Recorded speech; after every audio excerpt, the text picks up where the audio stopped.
ഒന്നാമത്തെ പരാതിയിൽ നിന്ന് രാഹുൽ മാങ്കൂട്ടം ഒളിച്ചോടി, രണ്ടാമത്തെ പരാതിയിൽ നിന്നും ഒളിച്ചോടി, മൂന്നാമത്തെ പരാതിയിൽ അതിവിദഗ്ധമായി ഈ ഒരു ക്രിമിനലിനെ, ഈ ഒരു ബലാത്സംഗ വീരനെ കേരള പോലീസ് കീഴ്പ്പെടുത്തിയിരിക്കുന്നു, അല്ലെങ്കിൽ പിടിച്ച് അകത്തിട്ടിരിക്കുന്നു എന്ന് തന്നെയാണ് നമുക്ക് ഈ വിഷയത്തിൽ പറയാനുള്ളത്. ഈ രാഹുൽ മാങ്കൂട്ടം എന്ന് പറയുന്നത് ഒരു ലൈംഗിക വൈകൃതം ബാധിച്ചിട്ടുള്ള ഒരു മാനസിക രോഗിയാണ് എന്നുള്ള കാര്യം നമ്മൾ ഈ കേസ് ആരംഭിക്കുന്ന അന്നു മുതൽ പറഞ്ഞിരുന്നതാണ്. രാഹുൽ മാങ്കൂട്ടം ഇപ്പോഴും പ്രതീക്ഷ അർപ്പിക്കുന്നത് കോടതിയിലാണ്. നിയമപരമായിട്ട് എങ്ങനെ ഒരു പെൺകുട്ടിയെ ബലാത്സംഗം ചെയ്യാമെന്നും ആ നിയമത്തിന്റെ പഴുതുകൾ ഉപയോഗിച്ച് രക്ഷപ്പെടാമെന്നും ഗവേഷണം നടത്തിയിട്ടുള്ള ഒരു മാനസിക രോഗിയാണ് ഇയാള്. ഇപ്പോഴും പറയുന്നതാണ് ഇത് CPM-ന്റെ ഇലക്ഷൻ ഡ്രാമയാണ് എന്നാണ് പറയുന്നത്.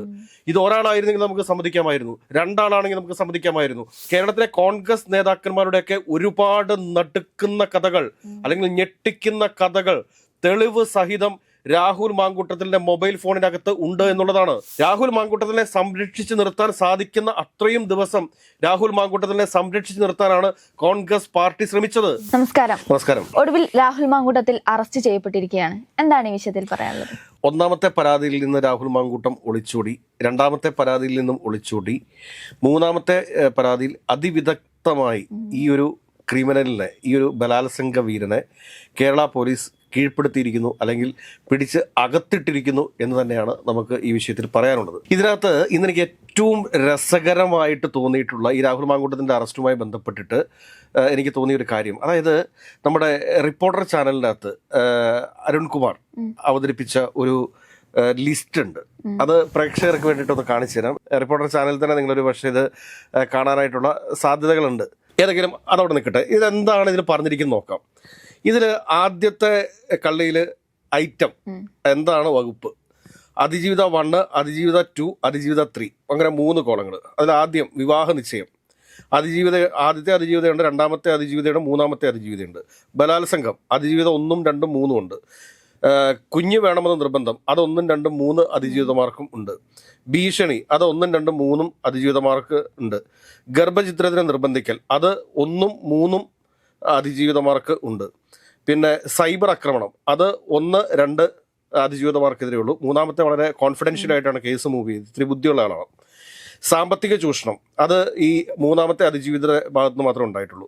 ബ്ലാക്ക് മെയിലിംഗ് അത് 1, 2, 3. നമ്മളിതിനകത്ത് മനസ്സിലാക്കേണ്ട കാര്യം എന്താണ് എന്ന് ചോദിച്ചു കഴിഞ്ഞാൽ, ഈ രാഹുൽ മാങ്കൂട്ടം എന്ന് പറയുന്നത് ഒരു ലൈംഗിക വൈകൃതം ബാധിച്ചിട്ടുള്ള ഒരു മാനസിക രോഗിയാണ് എന്നുള്ള കാര്യം നമ്മൾ ഈ കേസ് ആരംഭിക്കുന്ന അന്നു മുതൽ പറഞ്ഞിരുന്നതാണ്. ഈ രാഹുൽ മാങ്കൂട്ടം എന്ന ഈ ഒരു കരിങ്കോഴിയെ പുറത്ത് കൊണ്ടുവരുന്നതിൽ വൈറ്റ് സ്വാൻ TVയും അതോടൊപ്പം തന്നെ രാജൻ ജോസഫും ഒക്കെ എടുത്തിരിക്കുന്ന എഫേർട്ട് നിസ്സാരമല്ല എന്ന് ഞാൻ കാണുന്നില്ല. ഏതെങ്കിലും ഒരു കാര്യം നമുക്ക് പറയാൻ സാധിക്കും, ഇവരെ പോലെയുള്ള ഇവൻ ജനപ്രതിനിധിയായിട്ട് ഈ നാട്ടിൽ വിലസിയിരുന്നുവെങ്കിൽ, അല്ലെങ്കിൽ അടുത്ത പ്രാവശ്യം എന്തെങ്കിലും കാരണത്താൽ UDF അധികാരത്തിൽ വരികയും ഇവരൊരു മന്ത്രിമന്ദിരം കിട്ടുകയും ചെയ്തിരുന്നുവെങ്കിൽ കേരളത്തിലെ മന്ത്രിമന്ദിരം വ്യഭിചാരപ്പുരയാക്കിയ ഒരു ജനപ്രതിനിധി, ഒരു മന്ത്രിയായിട്ട് ഇവൻ മാറുമായിരുന്നു എന്നുള്ളതാണ് സത്യം. അങ്ങനെയുള്ള ഒരു ലൈംഗിക വൈകൃതം പിടിച്ച മാനസിക രോഗിയെയാണ് ഇന്ന് പോലീസ് പിടിച്ച് അകത്തിട്ടിരിക്കുന്നത്. രാഹുൽ മാങ്കൂട്ടം ഇപ്പോഴും പ്രതീക്ഷ അർപ്പിക്കുന്നത് കോടതിയിലാണ്. നിയമപരമായിട്ട് എങ്ങനെ ഒരു പെൺകുട്ടിയെ ബലാത്സംഗം ചെയ്യാമെന്നും ആ നിയമത്തിന്റെ പഴുതുകൾ ഉപയോഗിച്ച് രക്ഷപ്പെടാമെന്നും ഗവേഷണം നടത്തിയിട്ടുള്ള ഒരു മാനസിക രോഗിയാണ് ഇയാൾ ഇപ്പോഴും പ്രതീക്ഷിച്ചുകൊണ്ടിരിക്കുന്നത് എന്താണ് എന്നറിയോ? കാരണം കോടതിയിൽ നിന്ന് ഇയാൾക്ക് ജാമ്യം കിട്ടും, ഇയാൾക്ക് പുറത്തേക്ക് വരാൻ സാധിക്കും എന്നൊക്കെയുള്ള പ്രതീക്ഷയിലാണ് ഇയാളുടെ കയ്യിലിരിക്കുന്ന ഫോണിന്റെ പാസ്വേഡ് ഇപ്പോഴും അന്വേഷണ ഉദ്യോഗസ്ഥർക്ക് നൽകാതിരിക്കുന്നത്. കാരണം കോടതിയിൽ നിന്ന് ഫോൺ മേടിച്ചുകൊണ്ടൊക്കെ തിരിച്ചിറങ്ങി പോരാം എന്നൊക്കെയുള്ള ഒരു നിയമോപദേശത്തിന്റെ അടിസ്ഥാനത്തിലാണ് ഇയാൾ ഇരിക്കുന്നത്.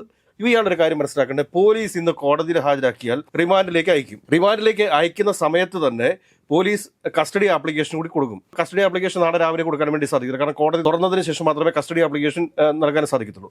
കസ്റ്റഡി ആപ്ലിക്കേഷൻ നൽകിയാൽ 3 ദിവസത്തേക്ക് അല്ലെങ്കിൽ 6 ദിവസത്തേക്ക് രാഹുൽ മാങ്കൂട്ടത്തെ പോലീസ് കസ്റ്റഡിയിൽ വാങ്ങിക്കും. കസ്റ്റഡിയിൽ വാങ്ങിച്ചിട്ട് എവിടെ വെച്ചിട്ടാണോ പീഡനം നടന്നിട്ടുള്ളത് ഈ സ്ഥലത്തൊക്കെ കൊണ്ടുപോയി തെളിവെടുപ്പ് നടത്തേണ്ട ആവശ്യമുണ്ട്. കാരണം ഈ പെൺകുട്ടി എന്താണ് പറഞ്ഞിരിക്കുന്നത്? കാരണം ഇപ്പൊ മൂന്നാമത്തെ അതിജീവിത പറഞ്ഞിരിക്കുന്നത് തന്നെ ദേഹോപദ്രവം ഏൽപ്പിച്ചു, തന്നെ അടിച്ചു, അതിനുശേഷം മുഖത്തേക്ക് തുപ്പി, അതിക്രൂരമായി ബലാത്സംഗം ചെയ്തു. അതോടൊപ്പം തന്നെ സൗന്ദര്യവർദ്ധക വസ്തുക്കളൊക്കെ തന്നിൽ നിന്ന് ആവശ്യപ്പെട്ടു. 10,000 രൂപ മേടിച്ചു. അതിനുശേഷം ബ്ലാക്ക് മെയിലിംഗ്, കുട്ടി വേണമെന്ന് ആവശ്യപ്പെടുന്നു. ഇവൻ ആരാണ്? ഇവനെ സംരക്ഷിച്ചവരും ഇവനെ പിന്തുണച്ചിട്ടുള്ള ഈ സൈബർ ആന്റിമാരും സൈബർ ഉണ്ണിക്കുട്ടന്മാരും ഒക്കെ ഇപ്പൊ എവിടെയാണ്? ഇപ്പോഴും പറയുന്നതാണ് ഇത് CPM-ന്റെ ഇലക്ഷൻ ഡ്രാമയാണ് എന്നാണ് പറയുന്നത്. ഇത് ഒരാളായിരുന്നെങ്കിൽ നമുക്ക് സമ്മതിക്കാമായിരുന്നു, 2 ആളാണെങ്കിൽ നമുക്ക് സമ്മതിക്കാമായിരുന്നു, 3 ആളാണെങ്കിലും നമുക്ക് സമ്മതിക്കാമായിരുന്നു. പക്ഷെ ഇത് 3-നും അപ്പുറത്തേക്ക് ഇനിയും കേസുകൾ വരാനിരിക്കുന്നതല്ലേ ഉള്ളൂ. പേടിച്ചിട്ട് മിണ്ടാതിരിക്കുന്ന എത്രയോ ആളുകളുണ്ട്. അല്ലെങ്കിൽ തങ്ങളുടെ ജീവിതം നഷ്ടപ്പെട്ടു പോകുമോ എന്ന് വ്യാകുലപ്പെട്ട് മിണ്ടാതിരിക്കുന്ന എത്രയോ ആളുകളുണ്ട്. നമ്മൾ മനസ്സിലാക്കേണ്ട കാര്യമല്ലേ ഇത്? അതിനുശേഷവും ഇനിയും ഈ ഒരു സെക്ഷൽ പ്രവേർട്ടിനെ ന്യായീകരിച്ചുകൊണ്ട് ആരെങ്കിലും രംഗത്ത് വന്നു കഴിഞ്ഞാൽ ഞാൻ പറയുന്നത് അവനെയൊക്കെ തുണിയഴിച്ച് പെരുവഴിയിൽ നിർത്തി ചൂരലിന് ചന്തി കടി കൊടുത്തു വിടണമെന്നാണ് ഞാൻ പറയുന്നത്. കാരണം ഇനിയും ഇവനെ ന്യായീകരിക്കുന്നവരെ, അതിനപ്പുറത്തേക്ക് എന്താ പറയാനുള്ളത്? ഇവരെ ന്യായീകരിച്ചുകൊണ്ട് ഇപ്പോഴും ഇവരെ സപ്പോർട്ട് ചെയ്തുകൊണ്ടിരിക്കുന്നതാണ് ഷാഫി പറമ്പിൽ തന്നെയാണ്. ഈ ഒരു രാഹുൽ മാങ്കൂട്ടത്തിന്റെ സംരക്ഷകൻ എന്ന് പറയുന്നത് ഷാഫി പറമ്പിലാണ്. ഞാൻ ഇവിടെ കോൺഗ്രസ് നേതാക്കന്മാർ പലരും ഇന്നിപ്പോ ആശങ്കയിലാണ്. അതിന് കാരണം എന്താണെന്ന് അറിയാമോ? ഈ രാഹുൽ മാങ്കൂട്ടത്തിന്റെ അടുത്ത് നിൽക്കുന്ന ചില സുഹൃത്തുക്കളിൽ നിന്നൊക്കെ നമുക്ക് അറിയാൻ വേണ്ടി സാധിക്കുന്ന കാര്യം എന്തോ എന്ന് ചോദിച്ചു കഴിഞ്ഞാൽ, കേരളത്തിലെ കോൺഗ്രസ് നേതാക്കന്മാരുടെയൊക്കെ ഒരുപാട് നടുക്കുന്ന കഥകൾ അല്ലെങ്കിൽ ഞെട്ടിക്കുന്ന കഥകൾ തെളിവ് സഹിതം രാഹുൽ മാങ്കൂട്ടത്തിന്റെ മൊബൈൽ ഫോണിനകത്ത് ഉണ്ട് എന്നുള്ളതാണ്. രാഹുൽ മാങ്കൂട്ടം ഇപ്പോഴും പ്രതീക്ഷിക്കുന്ന എന്താണ്? കോടതിയിൽ നിന്ന് ജാമ്യം കിട്ടി മൊബൈലോടുകൂടി അയാൾക്ക് പുറത്തേക്ക് വരാൻ സാധിക്കുമെന്നാണ്.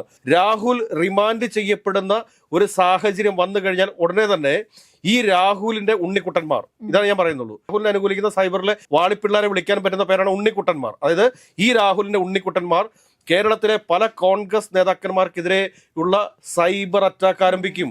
ഒരുപാട് വ്യാജ ആരോപണങ്ങൾ രംഗത്ത് വരും. ഒരുപാട് പ്രശ്നങ്ങൾ ഇനി പുറത്തേക്ക് വരാനിരിക്കുന്നതേ ഉള്ളൂ. കോൺഗ്രസിനെ സംബന്ധിച്ചിട്ടുള്ള കോൺഗ്രസ് നേതാക്കന്മാരെ സംബന്ധിച്ചിട്ട് ഇനി വരുന്ന ദിവസങ്ങൾ എന്ന് പറയുന്നത് പേടിക്കേണ്ട ദിവസങ്ങളാണ്. കാരണം ഈ രാഹുൽ മാങ്കൂട്ടം എന്തെല്ലാം തന്റെ കയ്യിൽ സൂക്ഷിച്ചു വെച്ചിട്ടുണ്ട് എന്നുള്ള കാര്യം ഒരു നേതാക്കന്മാർക്കും അറിയില്ല. കോൺഗ്രസിലെ എല്ലാ നേതാക്കന്മാരും അത്ര വിശുദ്ധന്മാരൊന്നുമല്ല. അതല്ല എന്ന് അവർക്ക് തന്നെ അറിയാം. അവർ തെറ്റ് ചെയ്തിട്ടുണ്ട് എന്ന് അവർക്കറിയാം. ഇതൊക്കെ പുറത്തേക്ക് വലിച്ചിടുന്ന ഒരു സാഹചര്യം ഉണ്ടായി കഴിഞ്ഞാൽ കേരളത്തിലെ കോൺഗ്രസിന്റെ അവസ്ഥ എന്താകും? രാഹുൽ മാങ്കൂട്ടത്തിനെ സംരക്ഷിച്ചു നിർത്താൻ സാധിക്കുന്ന അത്രയും ദിവസം രാഹുൽ മാങ്കൂട്ടത്തിനെ സംരക്ഷിച്ചു നിർത്താനാണ് കോൺഗ്രസ് പാർട്ടി ശ്രമിച്ചത്, അല്ലെങ്കിൽ UDF ശ്രമിച്ചത്. പക്ഷേ അതിനൊക്കെ അപ്പുറത്തേക്ക് കാര്യങ്ങൾ പോയിക്കൊണ്ടിരിക്കുകയല്ലേ.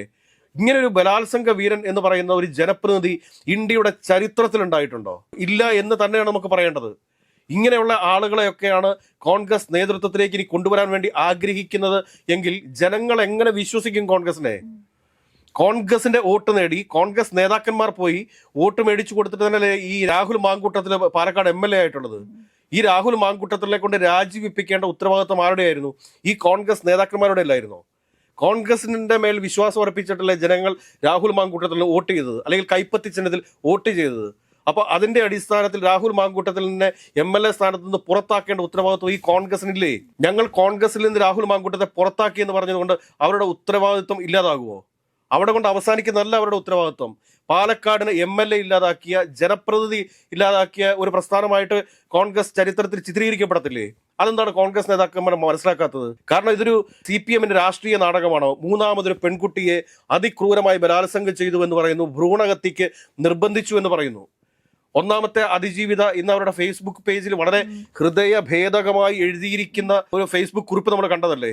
ഒരു കുഞ്ഞ് നഷ്ടപ്പെട്ടു പോകുമ്പോൾ, ഒരു ജീവൻ നഷ്ടപ്പെട്ടു പോകുമ്പോൾ അവർ അമ്മയ്ക്കുണ്ടാകുന്ന വേദനയല്ലേ അതിന് നമുക്ക് മനസ്സിലാക്കാൻ വേണ്ടി സാധിക്കുന്നത്? ഒരു സ്ത്രീയെ ബലാത്സംഗം ചെയ്യുക, അതുതന്നെ ഏറ്റവും ക്രൂരമായ ഒരു സംഭവമാണ്. ബലാത്സംഗം ചെയ്യപ്പെട്ട് ആ പെൺകുട്ടി ഗർഭിണിയാവുമ്പോൾ, ഇപ്പോൾ ഈ മൂന്നാമത്തെ അതിജീവിതയെ സംബന്ധിച്ചിട്ട് ഇവരെ ഡൈവോഴ്സ് ചെയ്യിപ്പിച്ച് കൊണ്ടുവന്ന് വിവാഹ വാഗ്ദാനം നൽകി പീഡിപ്പിച്ചു എന്നുള്ളതാണ് കേസ്. ഒന്നാം അതിജീവിതയും സമാനമായ രീതിയിൽ തന്നെ അല്ലായിരുന്നോ? കുറച്ചൊക്കെ വ്യത്യസ്തതകൾ ഉണ്ടെങ്കിൽ തന്നെയും. അപ്പൊ രാഹുൽ മാങ്കൂട്ടം എന്ന് പറയുന്നത്, നിന്നിൽ എനിക്കൊരു കുഞ്ഞിനെ വേണം, ഈ ഭ്രൂണഹത്യ ചെയ്യാൻ മാത്രം എത്ര ഒരു ക്രൂരനായിരിക്കണം അയാള്, എത്ര വലിയൊരു ക്രിമിനൽ മൈൻഡുള്ള ഒരാളായിരിക്കണം. അതായത് സ്വന്തം ശരീരത്തിൽ നിന്നുണ്ടാകുന്ന ഒരു കുഞ്ഞിനെ നശിപ്പിക്കാനായിട്ടുള്ള ഒരു ആഗ്രഹിക്കുന്ന ഒരുത്തൻ എന്ന് പറഞ്ഞു കഴിഞ്ഞാൽ അവൻ ഒരു മനുഷ്യനായിട്ട് ഈ ലോകത്ത്, ഈ ഭൂമിയിൽ ജീവിക്കാൻ പോലും അർഹനാണോ? ഇവനെയൊക്കെ എന്നേ പിടിച്ചകത്തിടേണ്ടതായിരുന്നു. ഇവരെ സംരക്ഷിച്ചത് കോൺഗ്രസ് നേതാക്കന്മാരാണെങ്കിലും യൂത്ത് കോൺഗ്രസ് നേതാക്കന്മാരാണെങ്കിലും അവർക്ക് ഈ സമൂഹത്തിൽ ഇനി പൊതുപ്രവർത്തകർ എന്ന് പറഞ്ഞുകൊണ്ട് ഇറങ്ങി നടക്കാനായിട്ട് അർഹതയില്ലെന്നേ. ഒന്ന് ആലോചിച്ച് നോക്കിക്കേ. ഇവനെയാണ് ഇവിടെ ന്യായീകരിച്ചുകൊണ്ടിരുന്നത്. 1, 2, 3 അല്ല, ഇനിയും വരാൻ കിടക്കുന്നു എത്ര കേസുകൾ. ഈ കേസുകളൊക്കെ വരുമ്പോഴത്തേക്ക് കേരളത്തിൽ ഈ രാഹുൽ മാങ്കൂട്ടം ആരായിരുന്നു എന്ന് കൃത്യമായിട്ട് ബോധ്യപ്പെടത്തില്ലേ? ഇവരെ ന്യായീകരിച്ചുകൊണ്ട് സൈബർ ഇടങ്ങളിലിരുന്ന് ഈ പെൺകുട്ടിയെ ഭീഷണിപ്പെടുത്തിയത് ഇങ്ങനെയാണെന്ന് പറയുന്നത്. സാമൂഹ്യ മാധ്യമങ്ങളിൽ എന്റെ പിന്തുണ എന്താണ് എന്ന് നിങ്ങൾക്ക് അറിയാമോ എന്ന്. ഞാൻ പറഞ്ഞത് സാമൂഹ്യ മാധ്യമങ്ങളിലെ AI ടെക്നോളജി ഉപയോഗിച്ച്, ബോട്ട് ഉപയോഗിച്ച് ഇവനൊരു സാമൂഹ്യ മാധ്യമ അക്കൗണ്ട് ഉണ്ടാക്കി ആ അക്കൗണ്ടിലെ രാജകുമാരനായിട്ട് വാഴുകയില്ലായിരുന്നു ഇവൻ. അതിനുശേഷം ഇവൻ വിചാരിച്ചുകൊണ്ടിരുന്നത് എന്താണ്? ഈ നാട്ടിലെ ഏത് പെൺകുട്ടിക്കും മെസ്സേജ് അയക്കാം, ആ പെൺകുട്ടിയെ ആകർഷിച്ച് ആ പെൺകുട്ടിക്ക് മോഹനസുന്ദര വാഗ്ദാനങ്ങൾ നൽകി ഹോട്ടലിലേക്ക് ക്ഷണിക്കുക, എന്നിട്ട് ആ ഹോട്ടലിൽ വെച്ച് ബലാത്സംഗം ചെയ്യുക, എന്നിട്ട് അവരിൽ കുട്ടി ഉണ്ടാവുന്ന സമയത്ത് അത് ഭ്രൂണഹത്യ ചെയ്ത് കളയുക, അതിനുശേഷം അട്ടഹസിച്ച് ചിരിക്കുക എന്നൊക്കെ പറഞ്ഞാൽ ഇവരെയൊക്കെ മനുഷ്യനായിട്ട് ചിത്രീകരിക്കാൻ പറ്റത്തില്ലല്ലോ. അതുകൊണ്ട് കോൺഗ്രസ് നേതാക്കന്മാരെ സംബന്ധിച്ച് പറയാനുള്ളത്, നിങ്ങളുടെ ഉത്തരവാദിത്വത്തിൽ നിന്ന് നിങ്ങൾ ഒഴിഞ്ഞു മാറരുത്. നിങ്ങൾക്കെതിരെയുള്ള അണുബോംബ് രാഹുൽ മാങ്കൂട്ടത്തിന്റെ മൊബൈലിൽ ഉണ്ട് എന്നുള്ളത് സത്യമാണ്. പക്ഷെ പറ്റിയ തെറ്റ് ഈ പൊതുസമൂഹത്തിന് മുമ്പിൽ ഏറ്റുപറഞ്ഞുകൊണ്ട് ഇവന്റെ ബ്ലാക്ക് മെയിലിങ്ങിന് വഴങ്ങാതെ ഇവനെ എത്രയും പെട്ടെന്ന് MLA സ്ഥാനത്ത് നിന്ന് രാജിവെപ്പിക്കാനായിട്ടുള്ള ശ്രമമാണ് നിങ്ങൾ നടത്തേണ്ടത്. മറിച്ച് ഇനിയും ഇവനെ സംരക്ഷിക്കാൻ, ഇനിയും ഇവരെ ന്യായീകരിക്കാൻ, അതല്ല എങ്കിൽ രാഹുൽ ഈശ്വർ എന്ന ഒരു മഹാഭൂലോക എന്താ അയാളെ പറയേണ്ടത് പോലും നമുക്കറിഞ്ഞുകൂടാ. അയാൾ മാത്രമാണ് ഈ ഒരു സെക്ഷൽ പ്രവേർട്ടിനെ വീണ്ടും ന്യായീകരിച്ചുകൊണ്ട് രംഗത്ത് വരുന്നത്. മലയാളിക്ക് തന്നെ അപമാനമായിട്ട് മാറി ഈ രാഹുൽ ഈശ്വർ എന്നുകൂടി പറഞ്ഞു വെക്കേണ്ടി വരും. ഇനിയും ആരെങ്കിലുമൊക്കെ ഈ രാഹുൽ മാങ്കൂട്ടത്തിനെ ന്യായീകരിച്ചുകൊണ്ട് രംഗത്ത് വരുന്നുണ്ടെങ്കിൽ നമുക്ക് പറയാൻ പറ്റും അവരുടെ മാനസിക നില ശരിയല്ല എന്ന് തന്നെ. അതുകൊണ്ട് കോൺഗ്രസ് നേതാക്കന്മാർ പലരും സൂക്ഷിച്ചുകൊള്ളുക. നിങ്ങളെക്കുറിച്ചുള്ള രഹസ്യ രേഖകൾ, അണുബോംബ് രാഹുൽ മാങ്കൂട്ടത്തിന്റെ മൊബൈൽ ഫോണിന്റെ അകത്തുണ്ട് എന്നുള്ളത് ഒരു വസ്തുത തന്നെയാണ്.